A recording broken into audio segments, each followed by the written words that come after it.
感谢出列的同仁、帝国文化这边，还有我们季州老师这边的团队，以及我们立场到今天成果的呈现。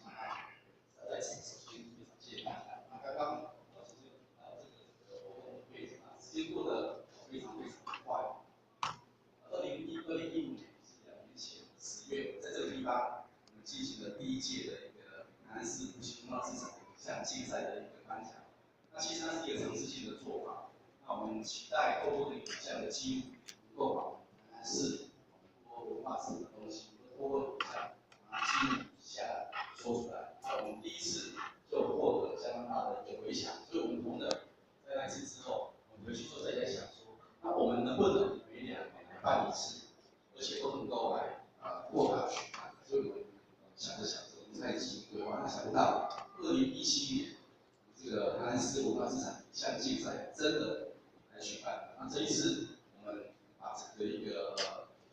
题材的一个对象，从原先设定的一个无形文化资产，扩大到大家心目中认为的有形无形文化资产。那希望能够透过大家的一个影像，用说故事的方式，来把你们心中的感动传达出来。那让台南市是全台湾文化资产最丰厚的一个城市。在大家的一个日常生活里面，那其实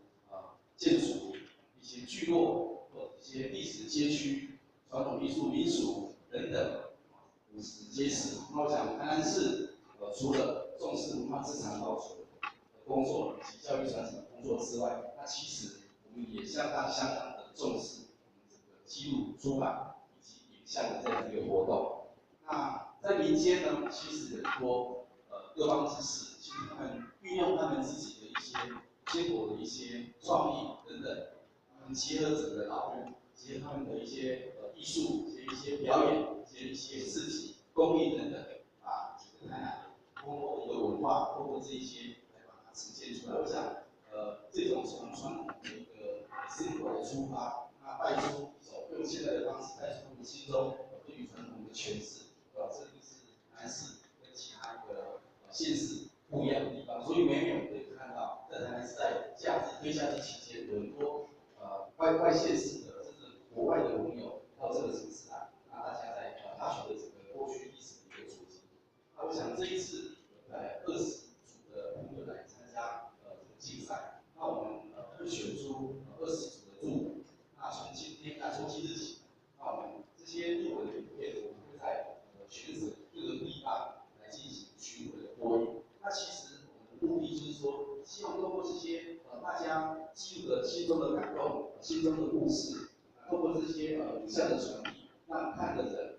制造一种跟看的人之间的一个对话跟关注。那进而也希望能够让他们可以开始透过这样子的一个方式，开始把他们手边的手机拿起来，他们的相机拿起来，他们开始来记录家乡他们自己的故事。我想今天我们会在20组的一个入围里面选出9组的一个朋友来获得一个奖项。那我想大家心中一定充满着期待跟感动。那我想不管如何，那我想大家都能够愿望成真，梦想成真。那也祝福今天的活动能够圆满顺利。那感谢各位贵宾跟嘉宾的参与，谢谢。谢谢我们的处长，非常非常专业的服务。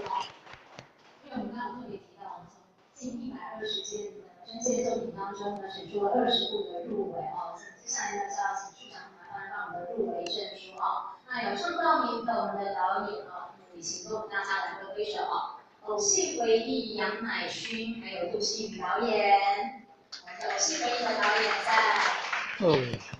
好，特别请上台。偶戏回忆的导演，以及我们风华彩绘50年古神画师潘一鸣、杨信南导演，好，挥手的请上台哦。还有我们的西游点水风炮陈双伟导演，以及我们的庙罗平安导演，还有我们的乐台李一杰、许素贞导演。当传统变成后续，我们还在李杰、冯婉生导演。